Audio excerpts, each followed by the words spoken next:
Okay, now the story in Limbo is pretty simple but very effective, and I'll just say right now, very good.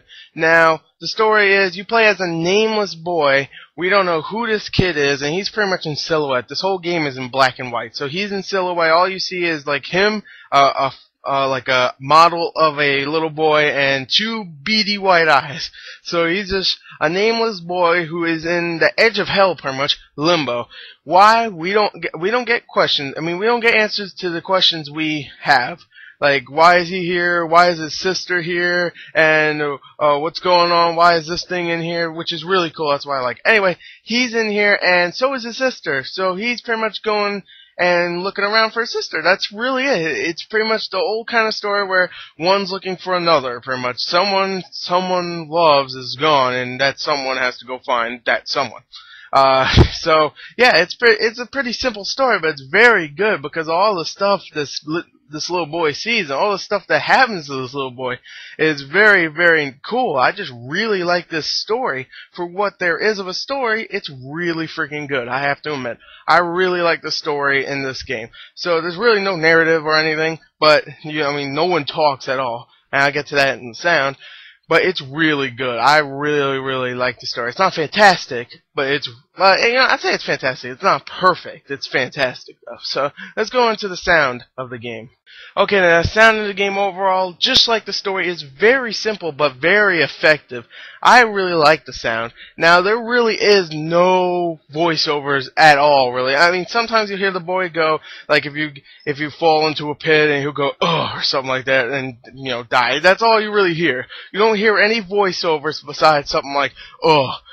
You hear a little bit, very tiny bits of music sometimes. You'll hear, like, maybe something that sounds like music, but then you'll realize it's like maybe a cricket or something, which is really cool, that the sound effects itself confuses you and makes you think you're listening to music.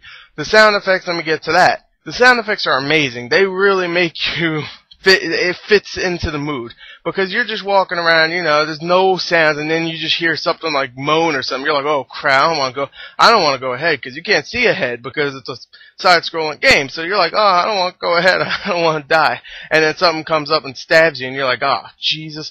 And it sets the mood. The sound, just like the story, is simple but fantastic. So I really love the sound. I love the story. So let's go into the graphics of the game. Okay, now the graphics in Limbo, I'll just say right here, this is a work of art in motion. The way it looks is fantastic. It is all, like I said before, in black and white, and it looks amazing. The little boy's animations and stuff, the way he walks, reminds me a lot of the old Prince of Persia game, where it was like, the animation was breathtaking. The game wasn't that fantastic, but the animations were, oh my god. And it just reminds me so much of that, how he moves and how he jumps, how he grabs onto things.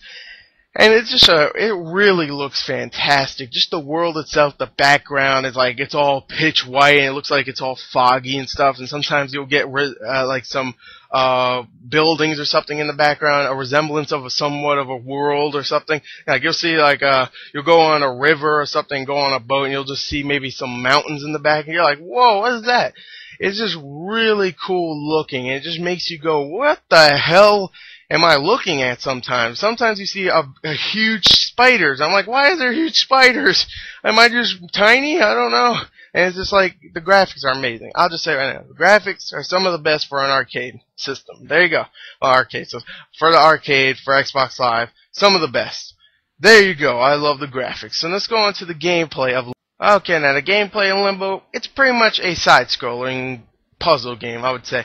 And we've seen some of those before, but Limbo does it so fantastically. I mean, some of the puzzles are ingenious. Sometimes it has to do with gravity. Sometimes you have to push boxes, but in clever ways, like push a box here and get a balloon so it'll rise the box because it won't rise with water because there's holes in it. Like some stuff like that. That's a genius puzzle.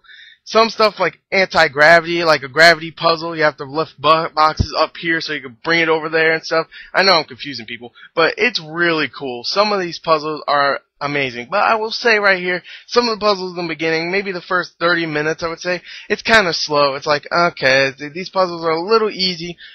But I have to admit, when it gets going, it really gets going. It really like challenged me. I was really thinking like, wow, how the hell do I do this puzzle? And once I did need help, so I looked for help. I was like, damn, I'm stuck on this puzzle. I'm like, I don't know what to do.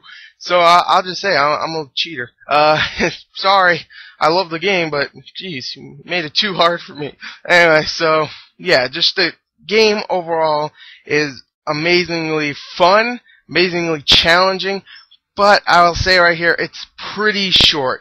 I beat it in about 4 to 4.5 hours, maybe 5 hours, and I mean, it's $15, and that's still pretty good. I mean, some games like Kane and Lynch 2 are 3.5 hours, and they sell for $60 on retail. And this is much better than Kane and Lynch 2, I'll tell you that. But that also has multiplayer too. This has no multiplayer whatsoever and no replay value really. I mean, I'll definitely come back to this game later on when I forget how to do some of these puzzles so I can actually go, ooh, I don't remember this. How do I do this? But right now, because I still remember, it's not really going to be fun going back to it. It'll just be really easy. So, I mean, they have achievements so you have to go back like, don't die 5 times or something. So there is some replay value just after the game, but not really any to have actual fun with, just to get an achievement.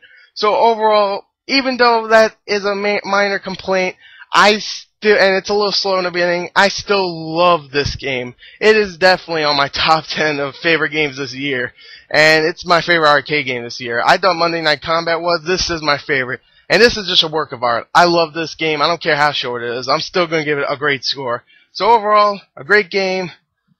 Yeah, there you go. Thank you, and bye.